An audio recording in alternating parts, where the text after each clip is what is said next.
Hello everyone, आपका स्वागत है मेरे English grammar and spoken English के इस फ्री ऑनलाइन कोर्स में। इस कोर्स की हेल्प से आप अपनी इंग्लिश को 100% इंप्रूव कर सकते हैं। आप बहुत इजीली सेंटेंसेस बना सकते हैं। उसके अलावा आपको स्पेशल रूल्स बताई जाएंगी, साथ ही डेली की एक्सरसाइज मिलेगी ताकि आप अपने लर्निंग को और अच्छे से बिल्ड कर सकें और आपको स्पोकन स्किल्स बताए जाएंगे।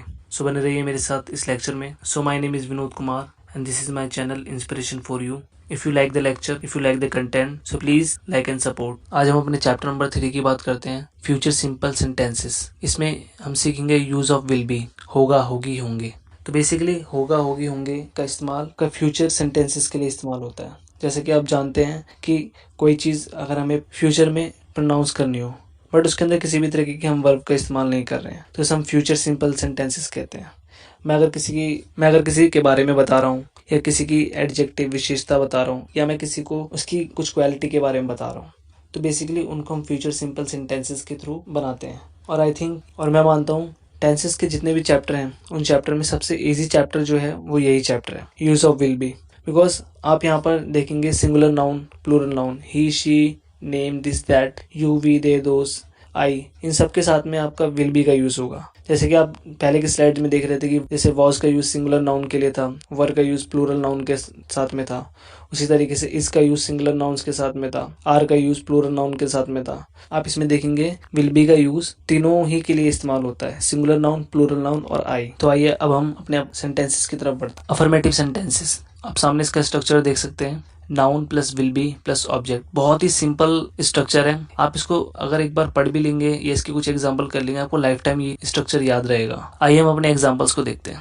आप कमजोर होंगे, यू विल बी वीक। तो मीन्स यू हमारा नाउन है, विल बी हमारी हेल्पिंग वर्ब है और वीक हमारा ऑब्जेक्ट है जो कि कमजोर के लिए इस्तेमाल हो रहा है। हम अच्छे सलाहकार होंगे, we will be good adviser. Means we हमारा नाउन है, विल बी हमारी हेल्पिंग वर्ब है एंड गुड एडवाइजर हमारा ऑब्जेक्ट है। उसी तरीके से रानी बाग में होगी, Rani will be in garden. वे सब कलेक्टर होंगे, दे विल बी कलेक्टर। मैं एक घमंडी औरत होंगी, I will be when lady. When basically घमंडी के लिए इस्तेमाल किया जाता है। बच्चे ताकतवर होंगे, चिल्ड्रन विल बी स्ट्रॉन्ग। तुम एक दयालु आदमी होगे, you will be a kind person. Shahrukh London में होगा, Shahrukh will be in London. वे कक्षा में सफल होंगे, they will be successful in class. Ram नदी में होगा, Ram will be in river. तो देखा आपने एग्जाम्पल कितने इजी थे जिनको आप बहुत इजी तरीके से और अच्छे से बना सकते हैं। बट एक चीज, अगर आप इनकी प्रैक्टिस नहीं करेंगे तो आप ये सेंटेंसेस बनाना भूल जाएंगे। इसलिए प्रैक्टिस जरूर करना। जो मैं आगे आपको एक्सरसाइज दूंगा उस एक्सरसाइज के 5 सेंटेंसेस मुझे प्लीज कमेंट करना ताकि ये एक्सरसाइज आप यहीं ऑनलाइन कोर्स में करें, ऑनलाइन क्लास में करें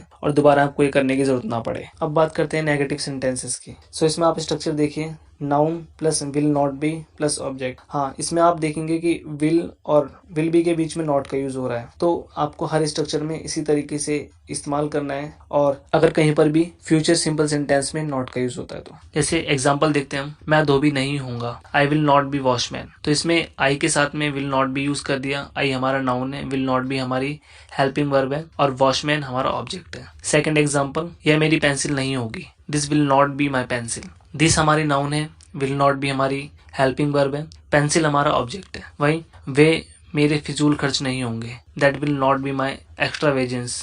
देवेंद्र अनुभवी नहीं होगा, Devendra will not be experience. वह मेरा दफ्तर नहीं होगा, that will not be my office. आप हमारे घर नहीं होगे, you will not be at our home. हम कल मैदान में नहीं होंगे, we will not be in ground. धोबी कामचोर नहीं होगा, washerman will not be slug. Rajesh मेरा मित्र नहीं होगा, Rajesh will not be my friend. बच्चे बस में नहीं होंगे, children will not be in बस।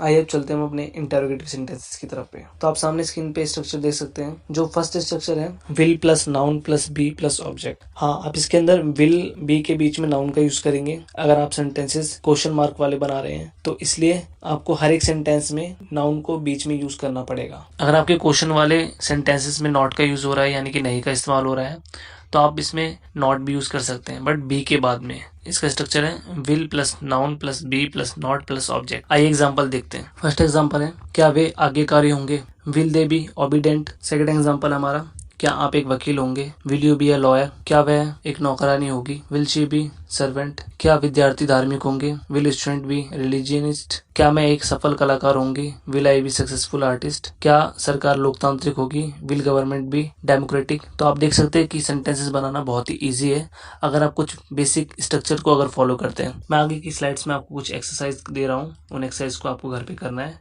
और 5 सेंटेंसेस मेरे को कमेंट बॉक्स में आपको लिखने हैं, जिससे कि आपकी प्रैक्टिस भी होती रहेगी और आप सेंटेंसेस बनाना सीख भी जाएंगे। यह है अफर्मेटिव सेंटेंसेस की एक्सरसाइज, यह है नेगेटिव सेंटेंसेस की एक्सरसाइज और यह है इंटेरोगेटिव सेंटेंसेस की एक्सरसाइज। अगर आप इस लेक्चर की फ्री पीडीएफ डाउनलोड करना चाहते हैं तो आप हमें फॉलो करें टेलीग्राम और फेसबुक पेज पर। हमारी टेलीग्राम आईडी है इंस्पिरेशन फॉर यू स्टूडेंट्स, हमारा फेसबुक पेज है इंस्पिरेशन फॉर यू, और किसी भी तरह की हेल्प के लिए आप हमें व्हाट्सएप कर सकते हैं। Thank you for watching us, have a great day.